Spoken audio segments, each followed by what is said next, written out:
welcome back, listeners, to the BizBlend podcast, where bold minds meet practical moves.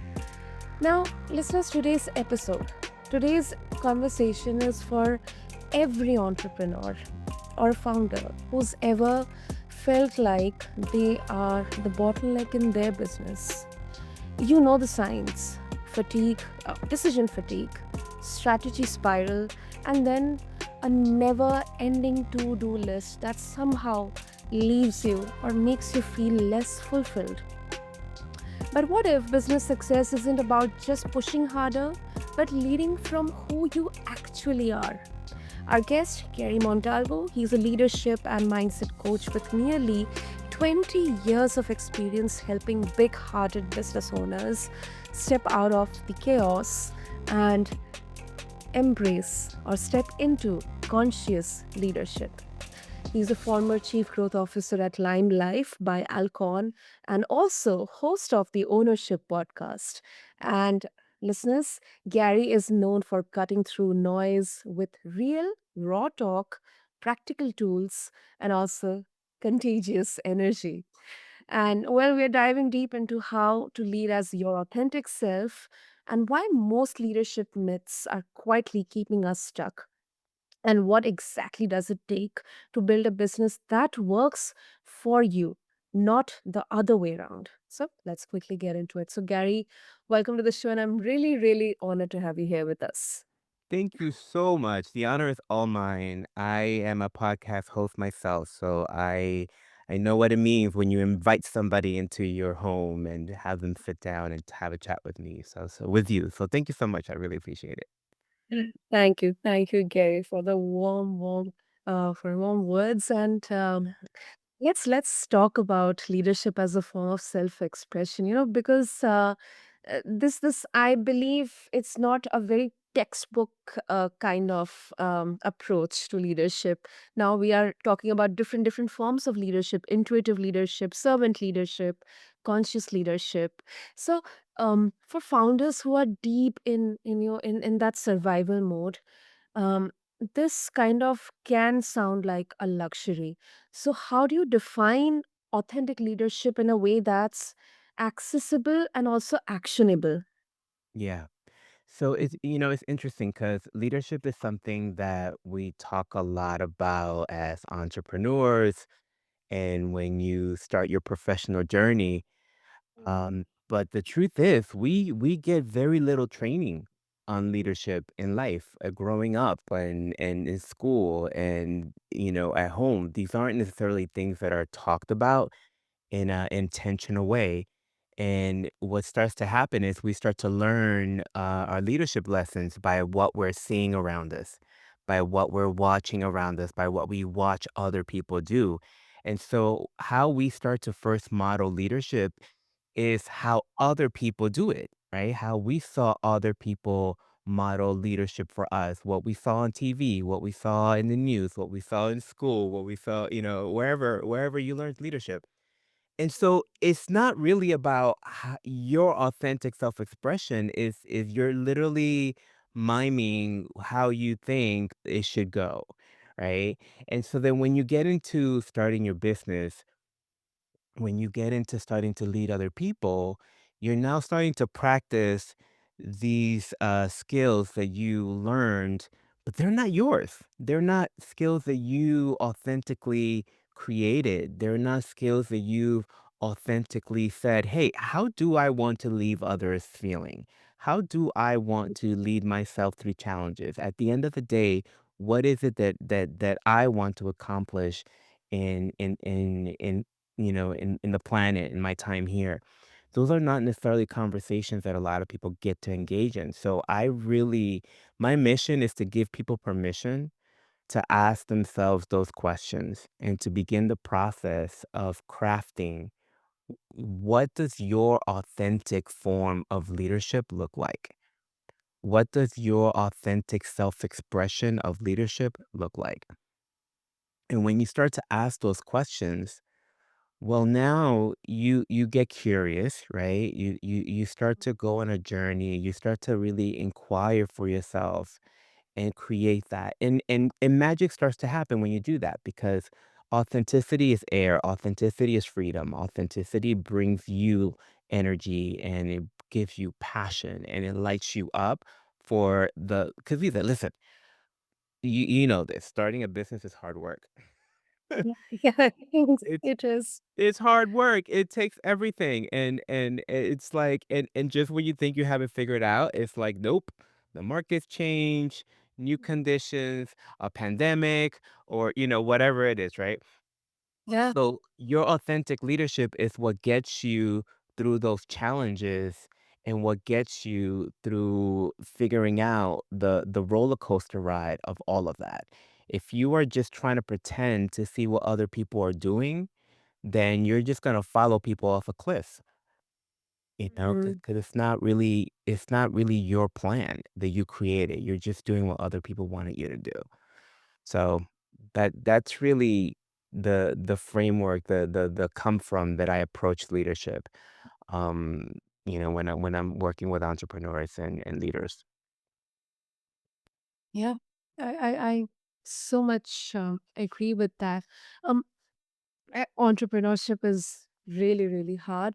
Um, do you think, Gary, it's for everyone out there? And this, because this question, it's kind of personally of interest to me because of 1 or 2 years back, I always used to keep asking this question from, Yeah. you know, every one of my colleague or ex-colleague, and it's really Yeah. different answers. Yeah, so no, but maybe not for the reason you might think.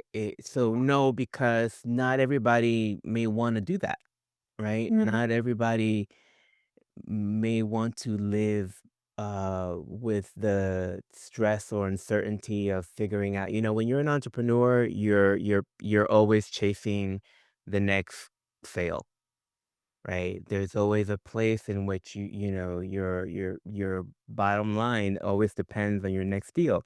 And not everybody's up for that. And not because anything is wrong with them or judgment. It's just not necessarily something that everybody wants to do. But if we're asking, can anybody who wants to do it? Yeah, 100%. I wouldn't be able to be a coach, authentically, who's about empowering people if I didn't believe that everybody has what it takes to make it happen. Now, we have different skill sets, we have different gifts, we have different talents. So for some of you, that might mean different things. For some of you, it might mean you have to get really bring your leadership to learning how to sell and learning how to share your business and learning how to market yourself because maybe you're not comfortable talking about yourself. Maybe, you know, um, something that that I still work on, to be honest, is talking about myself for me was like bragging. Like, that was the model that I had growing up, so, learning how to talk about myself, learning how to write a bio, learning how to, I'm like, "This feels like bragging, I don't really like to do it," right? So I've had to learn how to do that. Some of you are gonna have to really learn money and how to transform your money mindsets and your money conversations, right?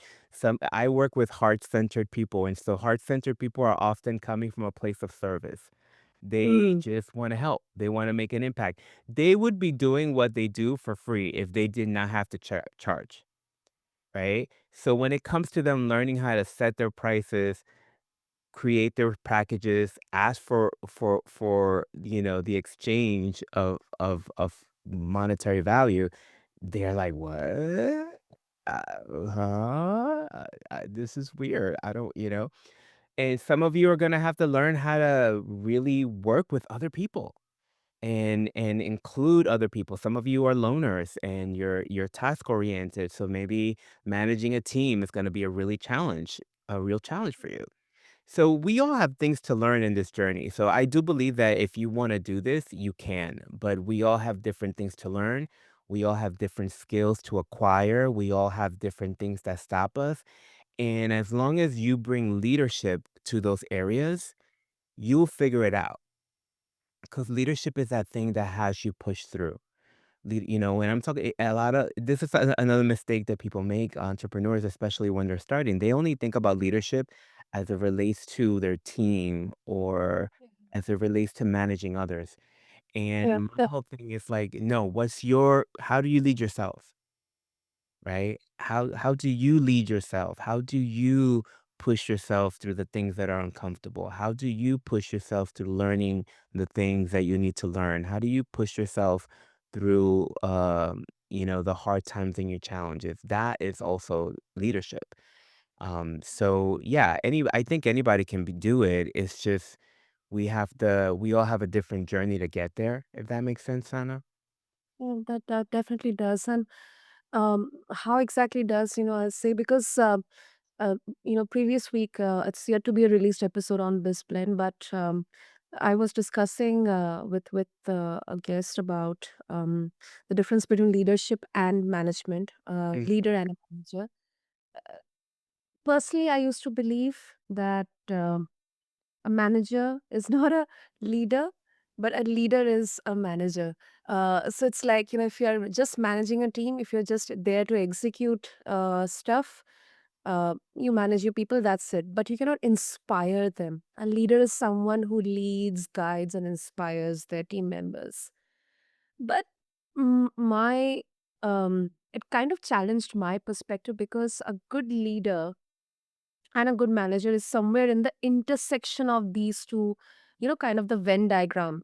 If we see both these aspects at the as Venn diagrams, a good leader and a manager is somewhere at the intersection of both these circles, where they know how to lead and they also know how to get it executed or to execute. And I think this definitely needs a great deal of leading from inward, or Mhm. leading yourself first.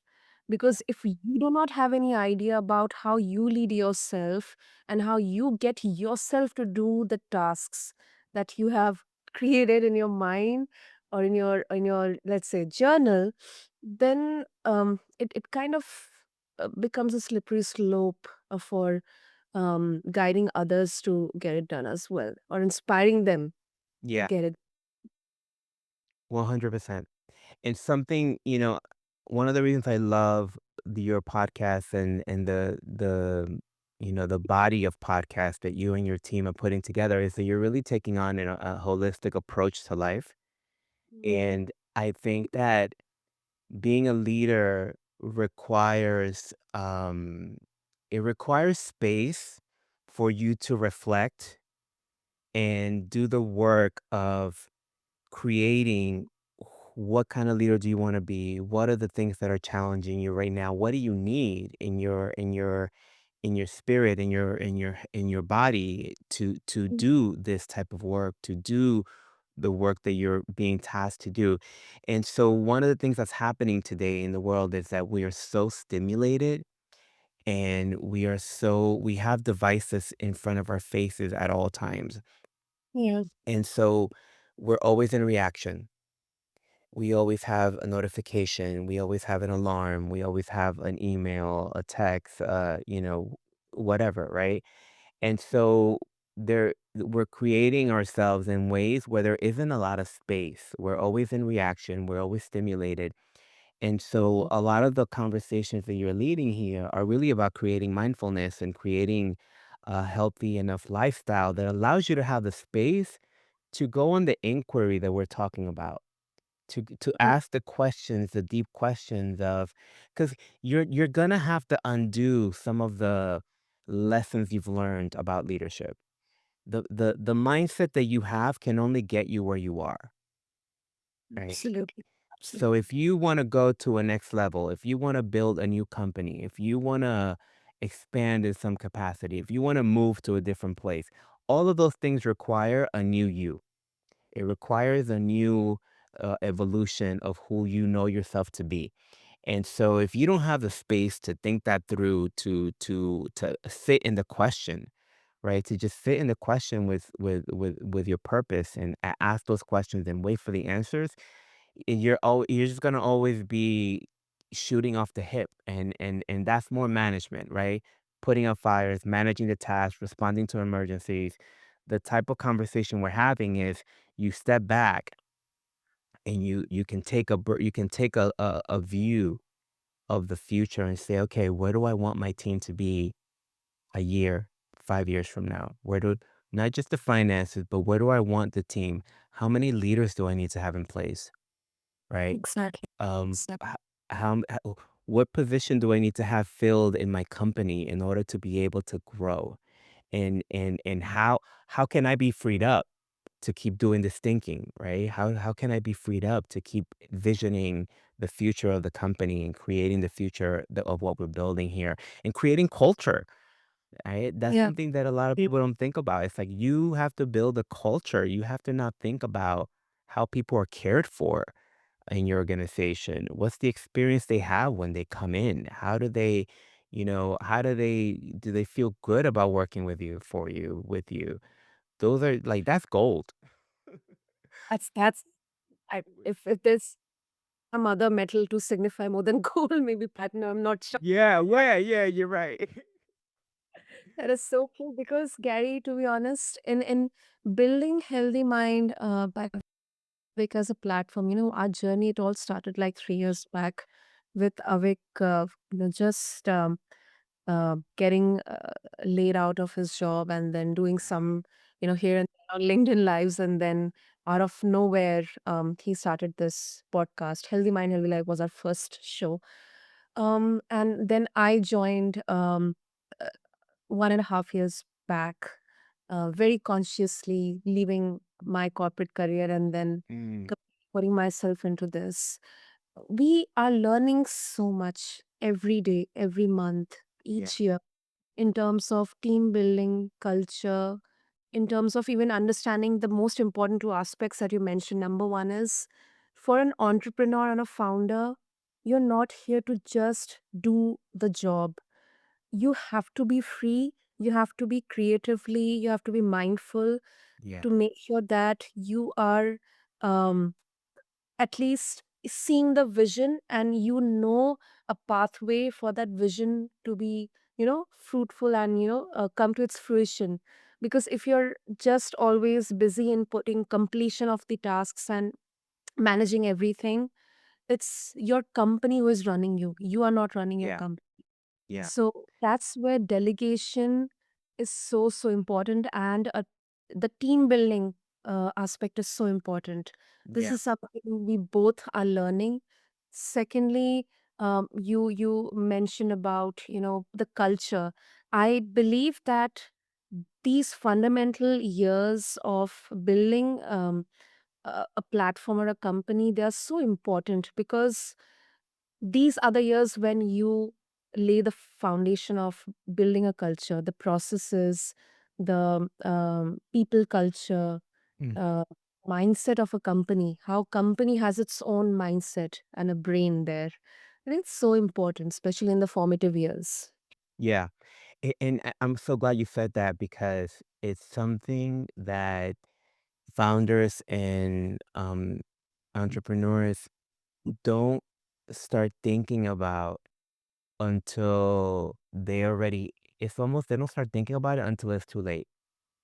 Because Hmm. now you have, yeah, okay, well, now you have 10 people on your team. Oh, I gotta start thinking about culture. But now you're flying the plane while you're building it. And now, you're at a point in the business where everybody's wearing multiple hats. You're at a point in the business where it's you are also in the trenches.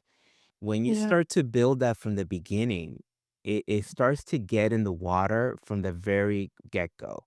And so now it's not you creating the culture, it's your team creating the culture with you because they got indoctrinated into that culture from the very beginning. Got indoctrinated into what you're building from the very beginning. And so now it's not just you, and that's also something that I think is dangerous because what can happen is that the culture and the vision only lives with one person. And when Mm. it only lives with one person, that makes that company very vulnerable. Because if anything happens to that person, if that person leaves, if that person, sells the company, if that person, all of those, like, you want the culture to be in the water, that's something that's being held by everyone together, not just one person. So I love that, and I think it's so, something else that I just you said that really is, this idea that I sorry, I got I something you said really, like, moved me, and I wanted to circle back to it even though it's a different topic, but I was just really moved by, like, the story that you just shared, and stare in the story, Right. Yeah. because it's a perfect example of authentic leadership, Mhm. because you guys are clearly led by wanting to make an impact Yep. and to wanting to make a difference. And so if you were to start this podcast network with the purpose of getting famous and making money, No. you would be making very different decisions, Yeah.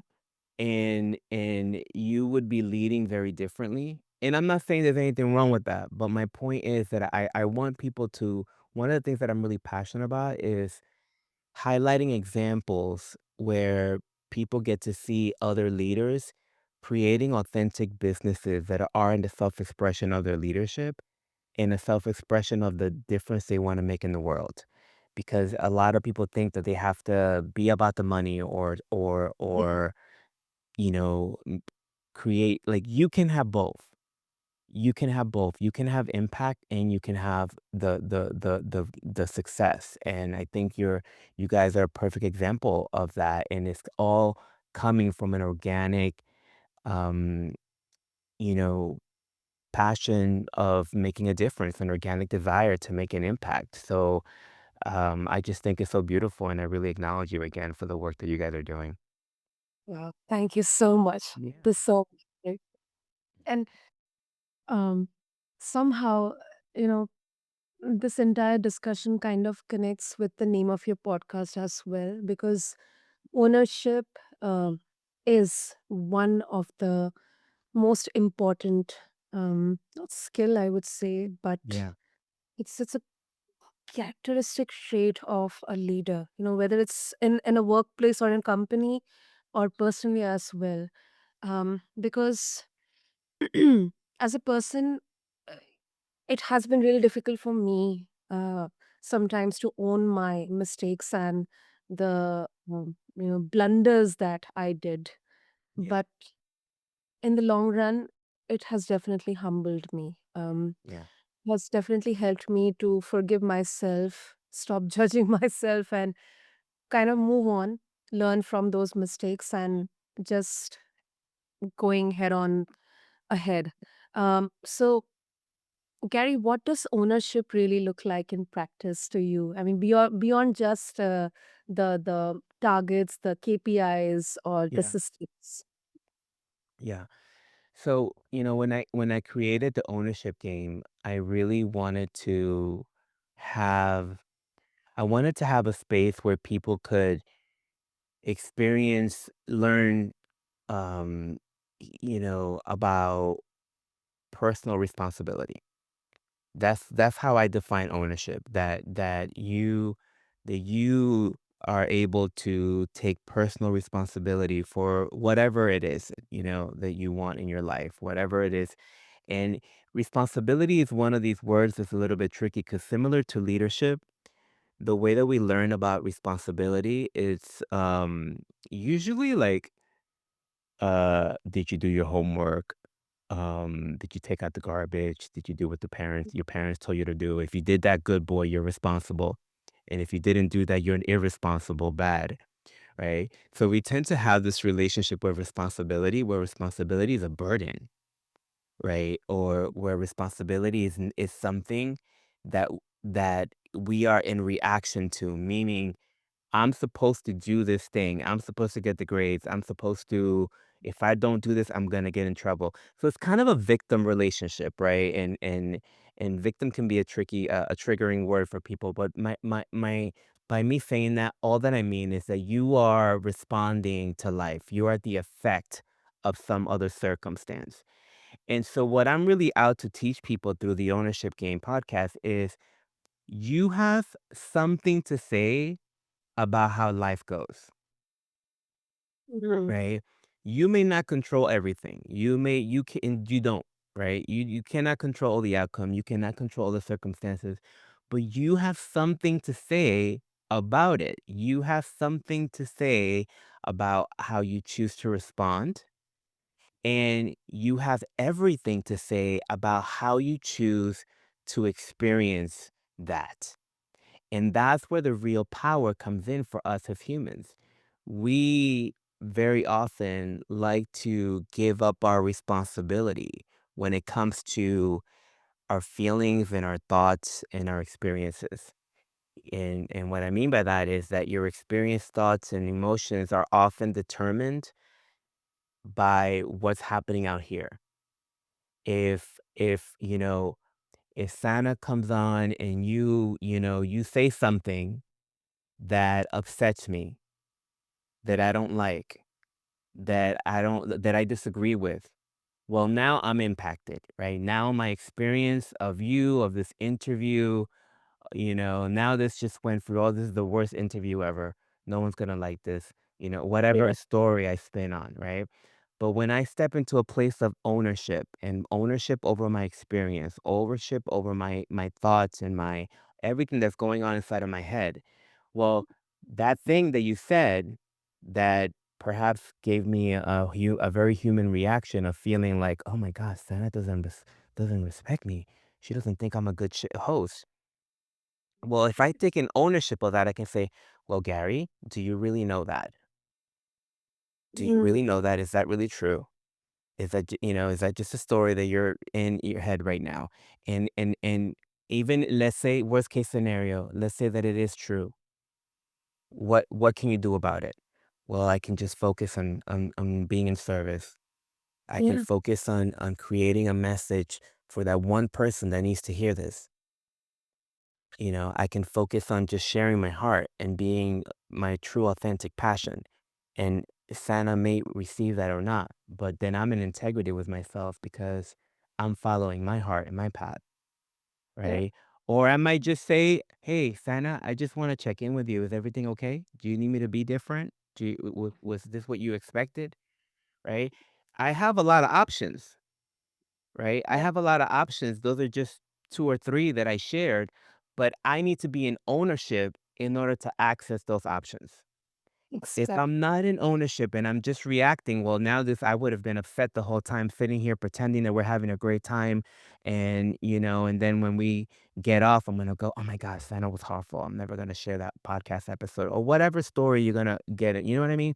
So Yeah. the ownership is the thing that gives you access to options and to being empowered to choose different opportunities for responding. So I think that ownership for me is like the key that opens up the kingdom. Um and once we're able to get personally responsible, anything is possible. If it goes back to that example that we shared earlier about can anyone be an entrepreneur?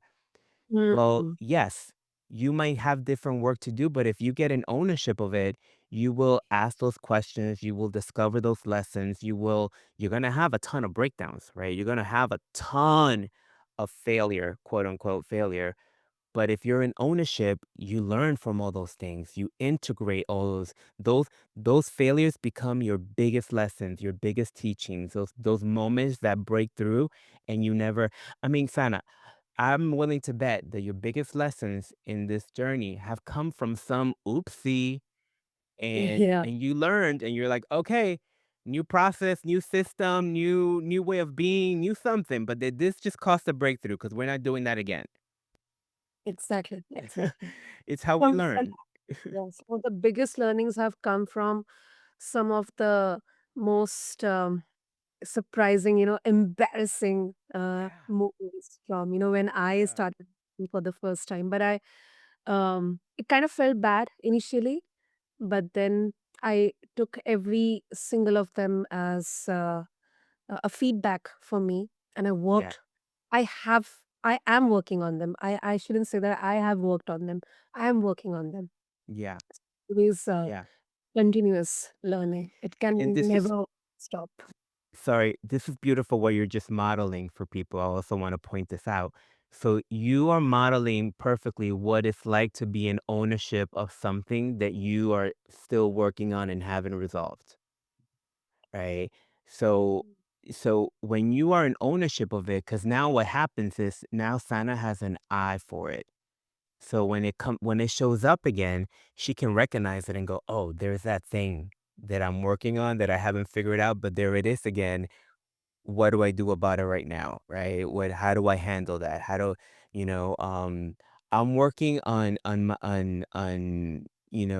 something that I discovered a long time about myself was, oh, I'm judgmental. Right? Like when people didn't, I was one of these people that was super hardworking and super committed. And I was the child of immigrants coming from Dominican Republic to the United States. So my MO was work hard and be the best because you got to prove that you belong here, right? That you can have a seat in the table. And so when people didn't match that view, I kinda judged them, I wasn't a jerk about it, but in my mind, I was like, "Ooh, okay, I'm not sure about you." And so when I first discovered, like, the practice of mindfulness and being aware, that was one of the things that opened up for me. And so I started to really go on a journey of managing my judgment, being aware of it, because I can't be someone who's committed to empowering people while I'm somebody who's judging people, right? Like I have to constantly be in check of my judgment so that I can be the person that's committed to making the difference that I'm committed to, because I can't do both. And so what that allows me, I mean, I'm not even nowhere near the same. It's like it's not even in the same, but I'm a human being, and human beings have judgments. It's just how the brain works. So when it shows up, I can go, "Ooh, there it is. Okay, stop being a jerk, Gary. Stop being a jerk." And so that I think what you modeled is so beautiful. It's like it's like we're not it's not about perfection. It's leadership is about doing the work and constantly catching yourself when you are operating outside of what you have given yourself, your word to be, the commitment that you've made as a leader. I've made a commitment to be someone who, when I walk in the room, bam, I make a difference just by being in the room. I want everyone who comes in contact with me to feel an expansion in who they are and how they know themselves to be. So whenever I show up, anything other than that, I gotta check myself. I gotta go, oh, Gary, not your best move there. Okay. When I'm in traffic and I want to curse somebody out because they just cut me off, I gotta go, "Oh, Gary, you said everyone, you're gonna make a difference with everybody, not just the ones that know how to drive, right? Cut it out." It keeps you in check, you know? So yeah. Lovely, lovely. So, Gary, before we wrap up, if our listeners they would like to connect with you and also get a hold of your podcast, Yeah. what will be the best way? Yeah, so you can find the podcast on theownershipgame.com. It's everywhere, YouTube, Spotify, Apple, all the places. So just Google the ownership game or theownershipgame.com and you can access that. I would love, leave me comments, tell me what you think. I would love to hear your opinion. You can also find me on social media, just GaryMontalvo.com. That's my handle everywhere. And the website is GaryMontalvo.com as well. Wonderful. I'll make sure to have all the links in the show notes. And Gary, this was such a beautiful, such a practical conversation on leadership from a self awareness perspective, and definitely such a great reminder that growth doesn't require becoming someone else. It's becoming more 100%. you. Yeah. More you. Yes, a bigger version of you. Yes, exactly. Sana, thank you so much. This was so lovely. You are just lovely. And I'm so, again, I think what you guys are doing is so exciting. And I wish you congratulations and on all the work you're doing. And thank you for bringing me on your show. And I'm happy to be part of your community now. Thank you. Thank you so much, Gary. And to all the listeners, thank you to everyone for being a part of BizBlend. And if today's episode hit home, take a moment to reflect. Do a bit of self introspection. Where am I winging it? Or what would it like to own it instead? Until next time, keep blending bold vision with grounded action. And also do refer to the show notes along with this episode to connect with Gary and listen to his podcast on your favorite podcast platform. Until then, this is your host Sana and this is BizBlend. Thank you.